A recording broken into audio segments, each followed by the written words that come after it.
예, 박근혜 전 대통령이 21시간이 넘는 마라톤 조사를 마치고 오늘 아침에 귀가했습니다. 의혹의 정점에 있던 박 전 대통령 대면 조사까지 끝마친 검찰은 이제 영장 청구 여부를 두고 장고에 들어갔는데요. 검찰의 다음 수순을 전망을 해보고 이른바 장미 대선의 이슈까지 전문가 모시고 자세히 짚어보도록 하겠습니다. 네, 이 자리에 조혜진 전 새누리당 의원, 최진 대통령 리더십 연구원 원장 그리고 강신업 변호사 나오셨습니다. 어서 오십시오. 예, 반갑습니다. 예, 전직 대통령 중에 가장 긴 시간 동안 검찰 조사를 받고 박 전 대통령이 오늘 오전에 이제 귀가를 했는데요.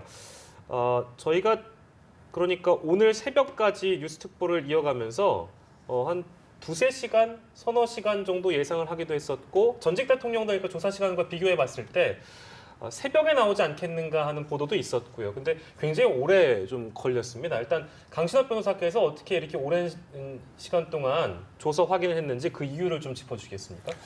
일단은 박 전 대통령이 자신이 한 그 진술을 말이죠. 꼼꼼히 읽고 또 한 번 읽은 것이 아니라 사실은 한 번 읽고서 나오신다고 그래서 중앙현관문이 열린다 이런 보도가 있었거든요. 그런데 다시 또 재차 이해독 뭐 이렇게 하신 것 같고요. 그다음에 변호인이 2명 있었는데 또 변호인이 있는데에도 또 시간이 걸렸고 네. 어쨌든 가장 중요한 것은 박 전 대통령이 이 피의자 신문 조서의 중요성을 충분히 이제 알고 계셨다는 것이고 그리고 법원에 가서 다투겠다는 생각을 했기 때문에 이것이 굉장히 중요한 의미를 갖거든요. 사실은 뭐 다투지 않고 자백을 한다면 그것을 뭐 그렇게 꼼꼼히 읽을 필요까지는 사실 없죠.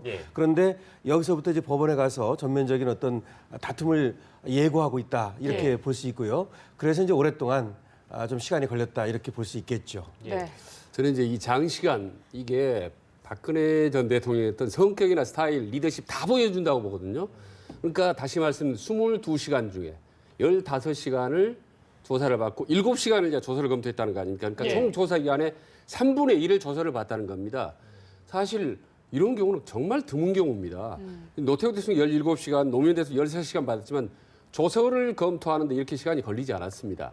이건 뭐를 의미하냐면 첫 번째는 박근혜 대통령이 정말 큰 것을 보지 못하고 작은 것에 집착하는구나. 숲을 보지 않고 어떻게 보면 나무를 보는구나. 국정 운영도 저런 식으로 하지 않았나라는 것이 다시 한번 생각이 들고 그리고 두 번째로는 아직도 박근혜 전 대통령이 뭔가 미련을 갖고 있지 않나라는 생각이 듭니다.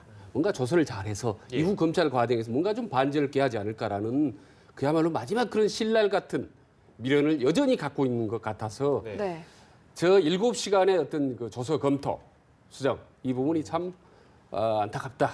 박근혜 대통령의 전형적인 그 미시적인 시각, 꼼꼼한 성격, 고쳐야 될 부분, 그 부분을 단적으로 보여준 것 같습니다. 박 전 대통령의 성격과도 연관지어서 설명을 해주셨고요. 우리 조 전 의원께서는 어떻게 보셨는지 좀 궁금한데요. 검찰 조사 내용은 검사들이 박근혜 대통령의 이제 흔히 말하는 죄상에 대해서 쫙 이야기한 거에다가 그 박근혜 대통령께서 피의자로서 그 이제 반론하는 것이 이제 적혀 있는데 검찰이 쭉 진술한 검찰이 이야기한 죄상 그대로라면은 그건 박 대통령이 큰 죄인이 됩니다. 그게 그대로 재판에 넘겨지고 판사가 보게 되면은 뭐 그 중죄를 면할 수가 없죠. 중벌을 면할 수가 없어서 일단 그 이제 질문하고 답변하는 과정에서 최대한 그 이제 반론을 많이 이제 제기를 하셨을 텐데 반론도 제대로 제기를 해야 되지만 그게 진술 조서에 그대로 이제 충실하게 반영이 돼야 되거든요. 그런데 대통령께서 뭐 법률 전문가도 아니고 또 흔히 우리가 이제 알지만은 뭐 이렇게 말씀을 논리적으로 하시는 게 아니기 때문에 그걸 받아 적는 검찰 측에서도 이걸 문장을 만들어서 이제 새로 다듬어서 아마 집어넣었을 거예요. 그대로 녹취 풀듯이 그렇게 하진 않았을 거고. 근데 그게 이제 대통령께서 쭉 봤을 때는 자기 의견이 최대한 충실하게 반영이 되었어야 되는데 보면은 그게 아니다라고 이제 생각이 들었을 부분이 이제 많았을 것 같고. 그거 하나하나에 대해서 마지막으로는 자기가 이제 도장 찍고 이제 이 만족한다, 이 진술 조서에 대해서 만족한다나 동의한다라고 도장 찍으려면은 자기 생각이 충분히 반영이 됐다라고 판단이 돼야 되는데 그 과정에서 이제 성격적으로도 이제 꼼꼼하게 들여다봤지만은 그 반론들이 충분히 그 정리되도록 해야 된다는 그 생각 때문에 제가 굉장히 집착하다시피 그 오랫동안 들여다보고 꼼꼼하게 고치고 그렇게 하고 검찰도 그걸 인내심을 가지고 다 받아주느라고 시간이 이제 많이 길어진 것 같습니다. 근데 이제 어쨌든 간에 그 부인하고 있는 입장에서는 말이죠. 그 피의자 신문 조사가 굉장히 중요합니다.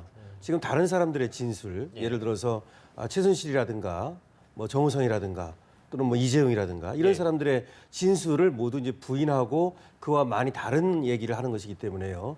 여기서 자칫 이것을 꼼꼼하게 검토하지 않고 그냥 넘어가게 되면 말이죠. 네. 이것이 자승자박이 될 수 있기 때문에 예. 사실 피의자 신문 조서를 꼼꼼히 검토하는 것은 당연한 것이고요. 어쨌든 이제 말씀하신 대로 박 전 대통령의 성격이 드러나는 면도 있지만 그것은 피의자의 방어권 차원에서 네. 권리이기도 하다는 예, 충분한 권리입니다. 보장받아야 될 제가 권리라고 볼수 있습니다. 짧게 한 말씀 드리면 예. 과거에 뭐 노무현, 노태우 전 대통령 뭐 조서가 중요하지 않아서 뭐 대충 받겠습니까? 그러나 7시간밖에 걸리지 않죠. 이건 상식과는 동떨어진 거고 두 번째는 꼼꼼히 봤다고 하는지 13개 혐의에 대해서 전면적으로 부인을 했습니다. 과거 특검에서도 헌재에서도 예. 그렇기 때문에 이거는 성격 플러스 본인의 앞으로 어떤 검찰에 대한 입장 이런 걸 이제 보여준 거죠. 네, 네. 일단 조서 검토 시간에 7시간이 걸렸고 본 조사 시간에 좀 집중을 해볼게요. 한웅재 부장검사가 11시간 정도 조사를 했습니다. 미르와 K스포츠 재단 의혹에 대해서 했고 예. 이원석 부장검사가 3시간 정도 조사 시간이 상대적으로 굉장히 짧았는데요. 이렇게 시간 차이가 있는 것에도 또 의미를 둘 수가 있을까요? 이제 미르와 K스포츠는 다른 13가지 혐의와 모두 관련이 있습니다. 그리고 이제 그것이 어떻게 설립이 되고 기금을 어떻게 모았는지 이것이 전체적인 사실은 박 전 대통령의 어떤 혐의를 예. 큰 틀로서 묶고 있는 하나의 개념이거든요. 예. 그래서 이제 거기에 시간이 많이 걸렸다고 할 수 있는데요. 이 미르와 K스포츠를 설립하고 플레이그라운드라든지 더 블루케이라든지 뭐 이런 것들을 설립해서 예. 영역 계약을 체결하고 이권을 챙겼다는 거 아닙니까? 사익을 이제 최순실한테 갖게 만들고요. 예. 그래서 이제 시간이 오래 걸렸다고 볼 수 있고요. 그 다음에 이제 이원석 부장이 한 그 뇌물죄 부분은 네. 사실은 삼성이라든지 이 대기업 SK 그 다음에 뭐 CJ 이런 몇 군데이기 때문에 예. 거기에 대해서 이제 충분히 준비가 돼 있었고 그래서 생각보다 빨리 이제 거기는 조사가 끝났다라고 볼 수 있고 예. 결국은 이제 미르 재단과 K스포츠 재단이 그 성격을 규명하고 말이죠. 그것을 왜 설립하고 그리고 그와 관련돼서 최순실의 역할이 무엇이고 예. 박 전 대통령의 역할이 무엇이고 그리고 774억 모은 거 있지 않습니까? 그런 것들의 어떤 성격을 규명하기 위해서 예. 시간이 좀 더 많이 걸렸다 이렇게 볼 수 있겠죠. 예. 또 하나 시간이 많이 걸린 거는 한웅재 부장검사가 예. 원래 특수본에서 수사할 때 이 미르 K스포츠 재단 담당이었거든요. 네. 그때 수사 충실히 해가지고 이제 기소를 했는데 대통령은 물론 이제 기소 안 됐지만은 그때는 강요죄 또 직권남용죄 이런 걸로 기소를 했었습니다. 근데 특검이 넘어가가지고 다시 이쪽으로 검찰로 돌아올 때는 뇌물죄가 돼가지고 돌아왔거든요. 예. 특검이 광범위하게 재조사를 해가지고 추가 혐의를 입증해가지고 뇌물죄로 넘겼는데 검찰이 만약에 그 뇌물죄 입증을 못하고 원래대로 다시 강요죄나 뭐 직권남용죄로 돌아가면 이거는 부실 수사가 돼버리거든요. 그래서 그 뇌물죄를 입증하기 위해서 굉장히 시간이 많이 들었고 거기다가 이제 원래 자기 담당은 아니었지만 이원석 부장 담당이었지만은 그 삼성 뇌물죄 관련 부분도 이제 한 부장이 같이 같은 뇌물죄이기 때문에 예. 미르 K뿐만 아니라 삼성 뇌물죄까지 같이 뇌물죄 입증을 하다 보니까 이 시간이 많이 걸린 것 아닌가 하는 그런 생각이 들더라고요. 예. 조사 시간과 관련해서 저희가 얘기를 나눠봤고요. 그 변호인단이 이런 얘기를 했습니다. 진실이 드러나기 시작했다. 특검과 다르게 객관적이었다. 이런 평가를 내렸거든요. 이건 어떻게 저희가 해석을 한번 해봐야 될까요? 근데 그동안에 보면 이제 특검이라든지 헌재를 보면요. 네. 대통령 대리인단들이 상당히 좀 정치적이고 전략적으로 대응을 많이 했어요. 막 헌재 소란을 피운다든지 또 뭐 증인을 무더기로 뭐 한다든지 말이에요. 보면 네. 그래서 이번 멘트도 발언도 상당히 전략적이라고 봅니다. 네. 뭐 보면은 그동안에 많은 뭐 오해나 과장이 전혀 없이 네. 또 사실 진실이 드러나기 시작했다 그리고 아주 부드러운 말하고 검찰뿐만 아니라 가족들까지 뭐 고맙다고 이렇게 인사를 했는데 예. 우선은 검찰에 대한 다분히 전략적인 그런 메시지다. 말하자면 특검은 상당히 문제가 많았다. 예. 그러나 검찰은 다를 것이다. 예, 문제가 적고 앞으로 좀 잘 해달라라는 예. 그런 공개적인 메시지라고 저는 본 거고요. 예. 그리고 실제로 특검에 비해서 검찰은 좀 더 부드러웠다고 봅니다. 왜냐하면 검찰 입장에서 보면 이미 파면된 대통령이기 때문에 예. 사실 그렇게 세게 밀어붙일 필요는 없다라는 이제 그런 생각이 들고 예. 아닌 게 아니라 사실 이 발언을 박근혜 전 대통령이 그 지시를 했다고 하더라고요. 검찰에 대해서 뭔가 예. 좀 메시지를 고마움 표시해라라고 했는데 어쨌든 다분히 그런 고도로 나름대로 계산된 그런 저런 메시지라고 봅니다. 네, 이런 호평과 더불어서 영상 녹화를 해도 되는지 물어보고 부동의에서 안 하고 이런 부분들과 맞물려서 특혜와 예우 사이의 논란이 지금 일고 있는데 이런 검찰의 태도에 대해서는 전반적으로 어떻게 평가하십니까? 글쎄요, 저는 그렇게 생각합니다. 어떤 사물이라든지 현상을 말이죠. 있는 그대로 봐주는 것도 필요한 것인데요. 예.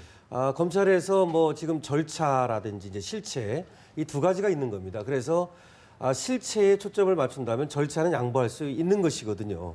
그래서 저는 이제 검찰에서 어떤 사소한 시비 같은 것을 가지고 수사의 어떤 그 방해라든지 내지는 나중에 시비거리라든지 이런 것들을 없애기 위해서 절차에 있어서는 상호 협조를 해서 수사를 했다고 생각합니다. 예. 근데 이제 영상 녹화 같은 경우는요 말이죠. 저번에 특검에서도 그거를 두고 논란이 벌어져서 결국은 이제 대통령 측에서 또 뭐 안 했다 네. 이런 얘기가 있는데 영상 녹화를 할 수도 있고 안 할 수도 있습니다. 그것이 뭐 반드시 해야 되는 것은 아니고요. 예. 그 법에도 할 수 있다라고 돼 있고요. 하는 경우에는 이제 제시를 다시 말해서 영상 녹화를 한다는 사실을 고지하도록 돼 있거든요. 네. 그래서 분명히 이제 고지는 했죠. 다시 말해서 지금부터 영상 녹화를 시작하겠습니다.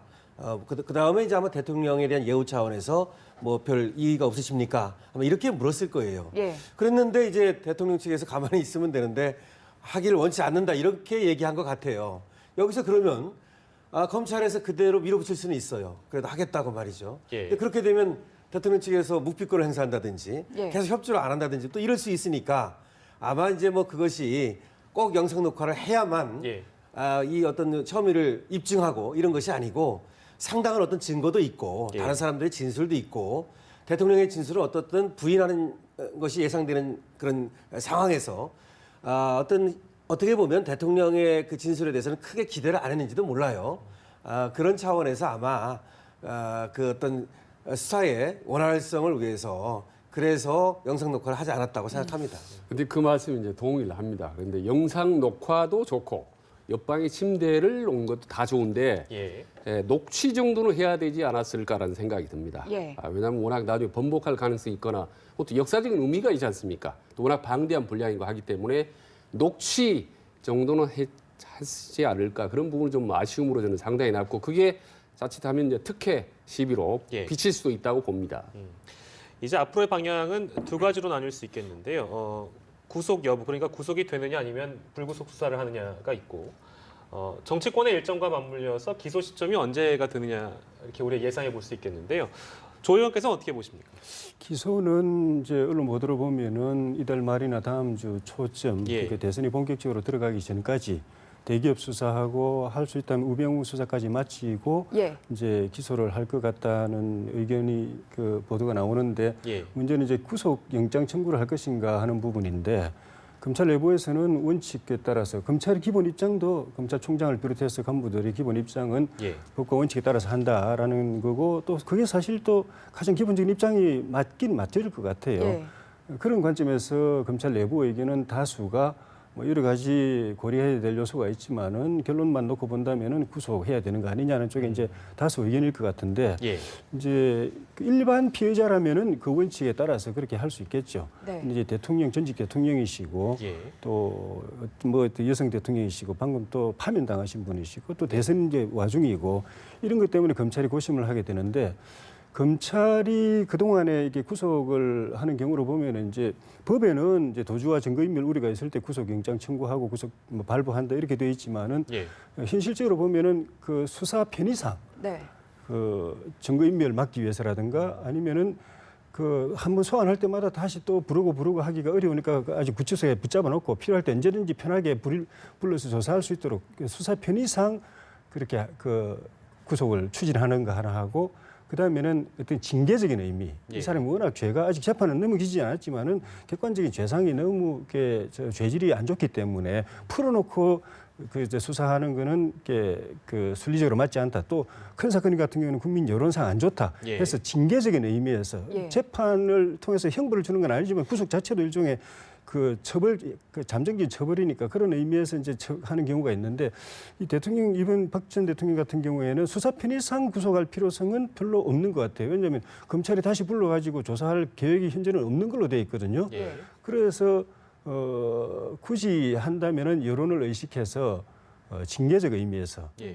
자기 밑에 있는 사람들 다 구속돼 있고 그것도 중죄로 구속돼 있는데 그 주범인 대통령이 만약에 대통령이 무죄가 돼버리면 나머지 사람들 다 무죄거든요. 특히 뇌물죄라든가 뭐 증거 비밀 누설죄 이런 건 다 공무원죄이기 때문에 공무원이 대통령이 무죄가 되면 나머지 사회는 다 또 무죄가 되기 때문에 구속 안 할 수가 없다. 이런 여론을 가지고 이제 최후 그 검찰이 마지막으로 그 부분 하고 그게 이제 대선에 어떻게 좀 그 미묘하게 영향을 줄 수 있지 않은가 그 부담 그걸 가지고 아마 판단할 것 같습니다. 네, 대선 등 정치적 일정을 고려해서 시점을 어느쯤으로 정할지 주목이 되는 상황이고 앞서서도 언급을 해주셨는데 이제 검찰이 대기업 그리고 특히 우병우 전 수석의 수사력을 집중할 것으로 예상이 되고 있거든요. 특히 우 전 수석 수사는 검찰의 신뢰 회복과 연관이 돼 있는 만큼 수사력이 상당히 집중될 것이다. 이런 예측들이 나오고 있는데 어떻게 이루어질 것으로 예상을 하십니까? 글쎄요, 원래 우 전 수석은 대통령보다도 먼저 수사가 완결됐어야 되는 것이 아닌가 생각되는데요. 예.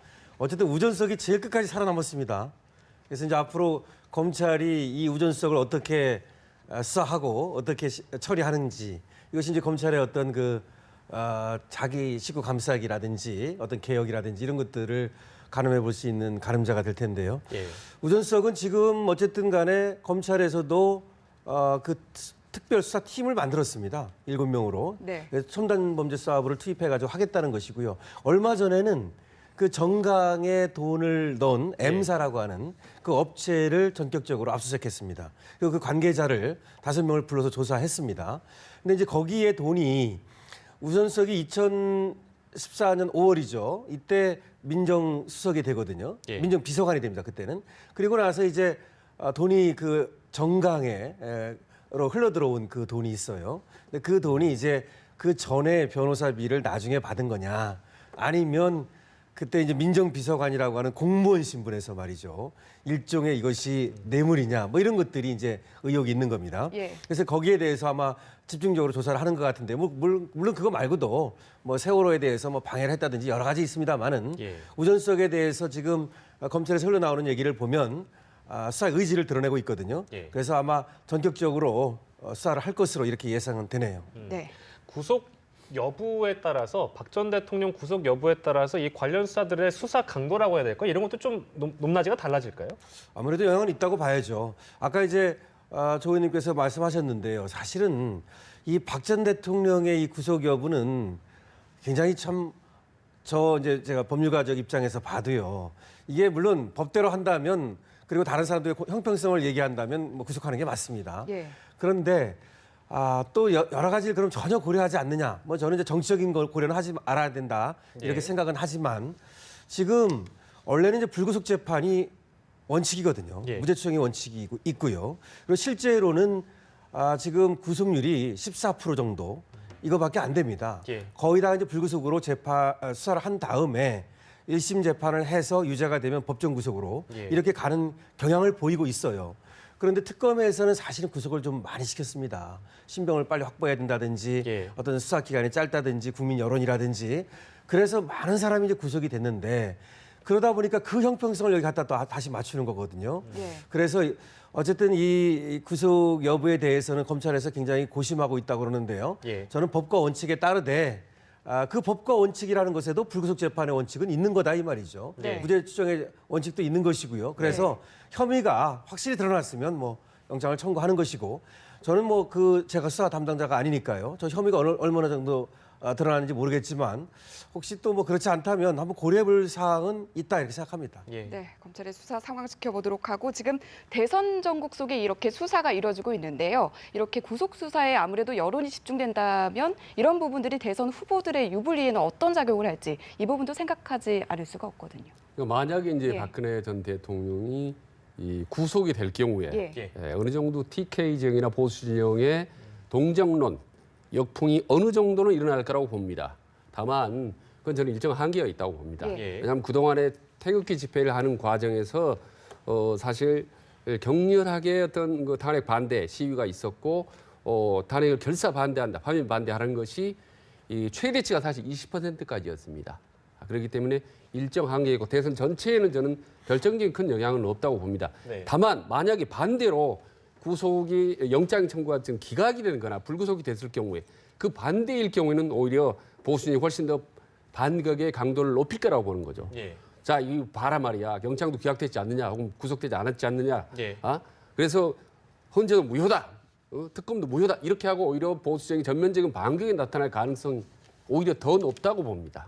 네, 만약에 뭐 전반적으로 이렇게 수사의 진행 상황에 국민들의 관심이 뜨겁고 대선 전국에 대한 관심도가 오히려 멀어진다면 이런 부분들이 이 민주당 후보들에게 유리하게 작용할 것이다. 이런 분석들이 있는데 이런 부분들에 대해서 어떻게 보세요? 뭐 두 분 말씀도 예. 있었지만은 그 박 전 대통령께서 만약에 뭐 검찰에 의해서든 법원에 의해서든 정치권에 의해서든 예. 핍박을 받고 부당한 대우를 받고 이렇게 되면은 동정론이 더 커질 것이고 그게 이제 정치공학적으로 보면 야당에게 좀 불리하게 작용하겠죠.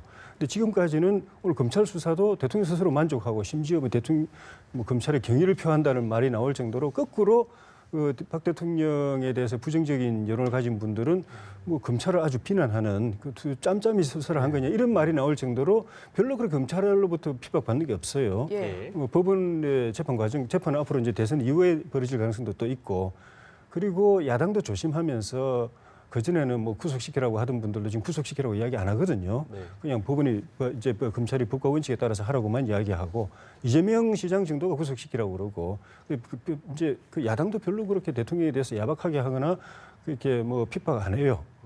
그런 상황이기 때문에 변수가 안 될 적어질 가능성이 많고 거기다가 정상적으로 검찰 수사가 진행되고 정상적으로 재판이 진행돼 가지고 지금 탄핵도 그렇고 탄핵에서도 어쨌든 간에 유죄 판결을 받은 셈이잖아요. 다 헌법기관들이거든요. 예. 대통령 지지하는 분들은 그 불복하고 마음으로 못 받아들이고 반대하고 탄핵 무효다라고 이야기하지만 어쨌든 헌법기관들이 차례차례 이야기하는 것이 다 대통령의 유죄를 이야기하고 있는 상황에서는 보수층도 예. 더 이상 그걸 가지고 뭐 이렇게 막 그 반격을 하기가 상당히 어려운 상황이어서 어쨌든 흘러가는 흐름은 야당에게 별로 그렇게 불리하지 않은 상황으로 계속 가고 있는 거 보수 정당들이 점점 참 힘들은 선거하기에 참 힘들어지는 현세 흐름으로 가고 있는 것 같습니다. 네, 저희가 말 나온 김에 정치권 소식으로 바로 넘어가겠습니다. 그 민주당 동시 투표가 지금 시작이 됐는데요. 일단은 제일 중요한 거는 이 후보들에게 호남을 신경을 많이 쓰고 있는 것 같은데 결론적으로 누가 이제 최종 승자가 될지도 궁금한데 어떻게 전망하시는지 좀 들어보겠습니다. 그러니까 호남을 잡으면 예. 당내 경선에도 이길 수 있고 전체 본선에서도 승리할 수 있다. 뭐 이런 지금 얘기가 파다하게 나돌 정도로 네. 중요한 지역이죠. 그래서 지금 다음 주 월요일 날 첫 번째 경선이 있습니다. 민주당이. 예. 그걸 놔두고 지금 새 후보들이 새 삼강이라고 그러죠. 지금 네 후보지만 예. 오박률대가 거의 이제 총력으로 지금 경주하고 있습니다. 예. 뭐 대학을 가고 언론사 가고 공장 가고 모든 지역을 막 방문하고 하는 바람에 지금 광주, 전남 뭐 이쪽이 북적북적합니다. 아주 네. 최근 몇 년 동안에. 그런데 결국 지금까지 이제 투표 결과나 지금 뭐 이미 시작했습니다만 이런 결과들이 저한테 이제 직감적으로 오는 걸 보면은 예. 그래도 많이 문재인 전 대표가 우세하다. 대세론의 상당히, 힘을 얻었다. 상당히 우세하다. 네. 그래서 이변이 없는 한은 승리할 가능성 일단은 저는 좀 높지 않겠냐 이렇게 보고요. 다만 이제 그 표차, 이의와 표차가 얼마나 크냐가 이제 중요합니다. 예.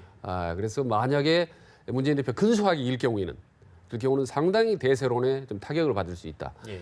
만에 하나 질 경우에 예. 호남에서 뒤집어질 경우에 네. 그건 그야말로 완전히 이제 치명타를 먹는 거죠. 문재인 전 대표로서는. 예, 그렇기 때문에 정말 호남은 중요하다. 그리고 만약에 이제 근소한 차례 이길 경우 2위 예. 후보가 아주 탄력을 붙으면서 네. 그야말로 지금 4명 후보가 나왔지 않습니까? 예. 그럼 바로 단일화가 이루어지면서 양강 구도로 갈 가능성이 높습니다. 그 다음 지역부터는. 예. 예. 네, 일단 당 전반적으로는 경선 투표가 진행이 되고 있고 당 내에서는 네거티브 책임론이 지금 충돌하고 있는 상황인데요. 안희정 지사가 SNS에 문재인 전 대표를 좀 강도 높게 비판을 했더라고요. 문 후보가 사람을 질리게 하고 정 떨어지게 만든다. 참 작심 비판한 것 같은데 이런 공방전은 어떻게 지켜보셨습니까? 안희정 후보 점잖은 분인데 약간 독이 올라온 것 같아요. 근데 그 네거티브 그러면서도 네거티브 하지 말자고 또 이야기를 해요. 예. 하는데 네거티브 한 거는 당신이 먼저 나한테 시비 걸은 거 아니냐 해서 네거티브 하지 말자는 말이 또 네거티브 되기도 하는데 네거티브는 저도 선거를 여러 번 치러보지만 법률 용어로 보면 쌍방과실입니다. 예. 이게 손이 서로 마주치지 않으면은 한 손이 그냥 헛손질이 되기 때문에 계속 못 가는데 네. 한쪽에서 이야기하면 반격하고 또 재반격하고 하면서 이렇게 상승작용을 일으키는데 우리 지켜보는 그 관전자들의 입장에서 볼 때는 싸움 구경, 불구경만큼 좋은 게 재미있는 게 없다고 하니까 예. 좋지만은 그 당 안에서는 이제 경선 후유증을 걱정하지 않을 수 없는 상황이 되고 민주당은 그래도 동지적 결속이 강한 당이기 때문에 어느 선은 넘지는 않을 거라고 보지만 그래도 이런 추세로 계속 가면은 나중에 후보가 되고 난 이후에 나머지 후보들을 본인들은 선곡하고 당선된 분 손 들어주고 도와주겠다고 하더라도 그 지지했던 분들 사이에 이미 앙금 또 후보들의 이야기도 우리끼리는 점잖게 하려고 그러는데 밑에 사람들은 엄청 싸운다 이야기 예, 스스로 하거든요. 예. 밑에 사람들이 나중에 이탈하게 되면은 본선에서 좀 그 문제가 될 수 있어서 네. 지금부터 벌써 이제 고심들을 하고 있는 것 같은데 어쨌든 뭐 남의 당 이야기니까 제가 뭐라고 할 수는 없지만은 예. 검증은 제대로 하되 네. 검증은 국민들이 지금 저 사람 털털 털어가지고 저 사람이 어떤 사람이란 거 알고 판단할 수 있도록 제대로 하되 인격적으로 공격하거나 하는 거는 네. 내당 남내당 넘어서 가지고 국민들 별로 좋아하지 않은 거니까 금도를 지키면서 아주 핫하게 한번 해봤으면 좋겠습니다. 뭐 각 당별로 이제 열기는 굉장히 뜨겁습니다만 일단은 자유한국당에서 문 전 대표의 대항마를 자처하고 있는 분들이 굉장히 많습니다. 근데 분위기가 영 띄워지지 않는다라는 평가가 좀 나오고 있는데요. 자유한국당의 분위기는 어떻게 보시는지요? 안 띄워질 수밖에 없는 현실적으로 구도를 그렇다고 갖고 말씀이시네요. 있죠. 그렇습니다. 박근혜 전 대통령 그림자가 워낙 짙은데 예. 그걸 탈출할 수 있는 전략이 잘못 짰습니다. 기본적으로 방향이. 예. 뭐냐면요. 우선 이렇게 가야 돼요. 우선 박근혜 대통령의 이런 과오, 최순실 국정농단 이게 예. 어찌 됐든 죄송합니다. 우리가 책임지겠습니다. 정말 잘못했습니다. 예. 다만 우리 보수 살려주십시오. 이렇게 가야 되거든요. 근데 정반대로 간 거죠. 뭐가 잘못됐습니까? 오히려 적반하장으로 왜 박근혜 대통령이 몰아붙입니까? 태극기로 이제 오히려 집회에 막 동참하면서 반대로 몰아붙이면서 예. 대성이 뭐냐면 문재인 집권하면 안 된다. 뭐 이런 거지 않습니까? 완전히 그야말로 문자 그대로 이게 네거티브인 거죠. 이게 대안 없는. 그러니까 안 뜰 수밖에 없습니다. 아마 남은 기간이라도 예. 이 기본적인 방향, 전략의 방향, 컨셉을 완전히 바꿔야 될 겁니다. 반대로. 네. 그러지 않는 한은 이번 예. 대선 과정에서 정권을 잡는 것도 어렵고 아마 상당히 마지막 순간까지 아마 어려움을 겪지 않을까 그렇게 생각됩니다. 네, 오늘 아침에 현장 연결 상황 보니까 윤상현 의원 등 지금 친박계 의원 일부가 박 전 대통령 조사 마치고 나오는 과정 이렇게 지금 뭐 배웅을 하러 나간 장면을 저희도 중계를 해드린 바 있는데요. 예. 이런 부분들은 전반적으로 자유한국당 경선에 어떤 영향을 미칠 걸로 보십니까? 그 자유한국당 입장은 그 박근혜 대통령을 지우기도 쉽지 않지만은 지워도 또 비겁하다는 이야기 듣고 임명진 비대위원장이 그렇게 또 애를 쓰지만 또 잘 지워지지도 않고 그렇다고 박근혜 대통령하고 같이 가면은 대통령이 지금 아까 말씀드린 대로 법적인 절차를 통해서 점점 단죄를 받는 상황으로 가기 때문에 대선에서 뭐 희망을 가질 수가 없는 상황이어서 예. 그런 점도 있고 특히 친박 같은 경우에는 그 대통령에 대한 책임도 있지만은 그렇다고 해서 태극기 집회나 이런 데서도 환영받지도 못해요. 이 사람들은 새누리당 전체를 빨갱이당이라고 지금 이야기를 하고 있고 새누리당이 아니라 자유한국당을 예. 임명진 비대위원장 체제하에서 박근혜 대통령 지우기 하고 이름 바꾸고 하면서 좌파 정당 되어 가고 있다고까지 이야기하고 있어가지고 그쪽하고도 같이 환영을 못 받고 어제 그 어느 자리에선가 친박 의원들 보고 그 태극기 집회 출신으로서 이쪽에 와 있었던 분들이 예. 굉장히 당신들 그 집회도 안 나왔던 사람들이 왜 이게 뭐하러 나왔냐 이런 이야기 들어서 사실 친박 그 의원들이 당 내에서도 그렇고 우군이라고 해야 될 태극기 집회 박사모 이쪽에서부터도 이 환영 못 받고 해서 점점 어려운 상황에 가고 있는 것 같아요. 그래서 예. 거기다 또 그 대통령 주변에서 이렇게 옆에서 좀 도와드리려고 하면은 또 세력화한다, 예. 또 무슨 진지전 벌인다 이래가지고 그것도 문신이 좀 쉽지 않고 그래서 제 생각에는 정치적 결단 내려가지고 깨끗하게 국민들한테 그 책임지는 모습 딱 보이고 살신성인하는 모습 보이는 것이 친노가 옛날에 스스로 패족 선언하고 예. 우리는 문 닫았다. 우리는 다 죽은 집안이다. 라고 하고 또 대통령께서 어쨌든 비극적인 거지만은 자기가 다 안고 이렇게 희생하고 하면서 화려하게 부활했잖아요. 예. 친박도 부활하려면은 먼저 자기 스스로 패족 선언하고 일단 죽어야 됩니다. 죽고 그 희생의 값이 치러졌다고 국민들이 인정할 때 다시 부르기 때문에 그 역사의 순리, 그 민심의 순리를 바라야지 여기서 어떻게든 살아남으려고 하는 거는 구차에만 보이지 점점 더 입지가 어려워지지 않을까 싶습니다. 예. 그 기소를 앞두고 있는 피의자 신분이기 때문에 박 전 대통령이요. 뭐 재판을 감안한다면 우리가 흔히 얘기하는 이제 박 전 대통령의 별칭이 이제 선거의 여왕이었으니까 재판을 고려한다면 어떤 정치적 행보라고 해야 될까요? 그런 것들을 보여줄까요? 어떻게 예상하십니까, 변호사님? 저는 어떻게 생각하냐면 친박이라고 하는 뭐 친이 전 친 트럼프, 뭐 친 클린턴, 친 부시를 들어본 적이 없거든요. 예. 도대체 친박이라는 말이 왜 나왔는지를 잘 모르겠고요. 우리나라 정당은 이념 정당이 아니고 이 사람주의로 뭉쳐가지고 이 패거리 정치하는 거거든요. 예. 그래서 지금 박근혜 전 대통령이 말이죠. 예. 이번 기회에 이 친박 전부 다 그 해체시키고 그리고 정치에 손 떼야 됩니다. 지금 박근혜 전 대통령이 하는 행보를 보면 정치에서 손을 떼일 것 같지가 않아요. 다시 말하면 계속 하겠다는 의사를 내비치고 있는 것입니다. 지금 계속해서 예. 승복도 안 하고 있고요. 예. 그래가지고 다시 또 좀 모아가지고 뭐 선거의 여왕 아까 물으셨는데, 예. 근데 그렇게 되지 않을 겁니다. 그거는 과거의 얘기고요. 예. 흘러간 물은 주워 담을 수 없습니다.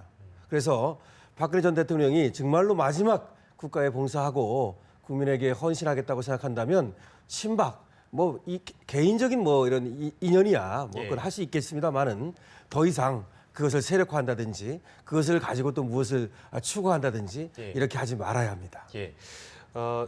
저희가 이제 오늘 세월호가 인양 중이라서 이 얘기도 해봐야 될 것 같습니다. 지금 1m 정도 시험 인양이 이루어지고 있는데 한 1m 정도 해저면에서 떠오르는 것으로 확인되고 있고 인양 상황에 대해서 오늘 이철조 세월호 인양 추진단장이 브리핑을 가졌습니다. 이 내용을 저희가 들어보고 돌아오도록 하겠습니다.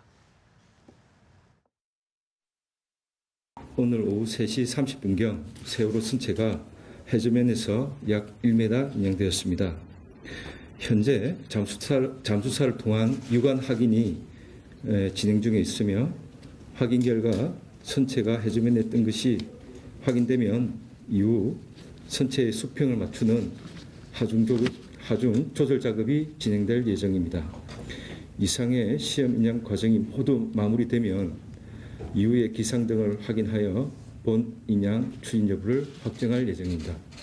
세부 수색 계획은 세월호 선체조사위원회가 이번에 이제 새로 곧 발족될 예정입니다. 이제 그하고 긴밀히 협의해서 세부 수색 계획을 마련토록 하겠습니다. 네, 브리핑 내용을 함께 들어보셨는데요. 네. 지금 본 인양이 일단 가능할지는 오늘 밤쯤에 결정될 예정이라고 하는데요. 지금 상당히 시간이 길어졌고요. 이제서야 시험 인양이 이루어지고 있는데 전반적인 이런 과정들 어떤 마음으로 지켜보셨습니까? 그래도 정말 불행 중 다행이라고 봅니다. 지금 3년 만에 지금 선생님 모습을 드러내는 거 아니겠습니까? 저 세월호의 인양은 단순히 배의 인양이 아니라고 봅니다. 저는 단지 우리 국민 모두의 어떤 마음이 끌어올리는 거고 그다음 피해 유가족들의 마음이 끌어올려지는 거라고 봅니다. 예. 그래서 물 속에서 정말 완전히 이 물 밖으로 나오고 그리고 육지로 밖으로 나와서 우리 대한민국 완전히 한번 새롭게 변하고 우리 국민들의 마음도 치유되고 피해 유가족들도 완전히 마음이 상처가 아물 수 있는 그런 기회가 됐으면 좋겠다는 생각을 합니다. 네, 시작이 됐으니까요. 본 인양이 좀 빨리 돼서 모습을 드러냈으면 좋겠다라는 마음은 뭐 전 국민이 다 같을 것 같은데 한창 이제 대선을 앞두고 있는 시점이라 가지고 이게 이제 사회적 갈등을 치유할 수 있는 어떤 계기로 작용할 수 있을지도 궁금하거든요. 어떻게 보십니까? 조금 만시지탄이 있습니다. 저는 뭐 기술적인 문제를 잘 몰라서 예. 뭐 정확한 진단을 할 수 없지만은 왜 이렇게 시간이 오래 걸렸을까? 그건 3년이 다 돼 가는데 예. 쭉 설명을 들어보면은 지금도 저거 시험 인양을 하다가 중단하고 본 인양 할지 말지 결정하는 변수가 기술적인 문제가 아니거든요. 조류라든가 기상이라든가 이런 문제고 조류나 기상은 365일 내내 있는 거고 기술적인 것들이 그 변수였다면은 뭐 이렇게 바지를 설치하고 그 전에 이제 업체 선정하고 뭐 바지 설정하고 설치하고 그다음 뭐 와이어 내리고 이런 거 연결하고 이런 것들이 그런 것들이 너무 한 3년 가까이 걸린다고 한다면 이해가 되는데 예. 그런 것 같지는 않은데 다 돼 있는데 지금도 이제 완결돼 있는데 보고 있는 거는 조류 보고 있고 기상 보고 있는 거거든요. 그래서 조금 더 일찍 할 수 있지 않았을까. 특히 대선처럼 이렇게 미미한 시기가 다가오기 전에 훨씬 변수가 변수에 대해서 우리가 고민하지 않아도 되는 시기에 하고 그리고 지금도 광화문이나 이런 데서 또 팽목항에서 계속 좀 고통스러운 마음을 가지고 바라보고 있는 그 실종자 가족의 부모님들, 유가족들은 더 말할 것도 없고 이분들을 생각한다면 정부가 좀 빨리 서둘렀어야 되는 것 아닌가 생각이 들고 기왕 이렇게 됐기 때문에 이번에는 차질 없이 시험인양 잘하고 그다음 본인양하고 그렇게 돼서 이제 선체 수색하고 하게 되면 선체 수색 과정도 객관적으로 전문가들이 투입돼 가지고 또 유족이나 또 옛날 이제 이미 임기는 끝났지만은 특위 조사 특위위원들을 참여해 가지고 논란이 없는 완벽한 조사를 끝내 가지고 진상 규명을 최대한 하고 그걸 통해서 이제 풀어주고 그게 평생 뭐 엉어리가 풀리기 쉽지는 않겠지만 풀어주고 온 국민들이 이제 갈라져서 이거 가지고도 마음들이 갈라져 있는데 이게 다 이렇게 하나가 되는 그런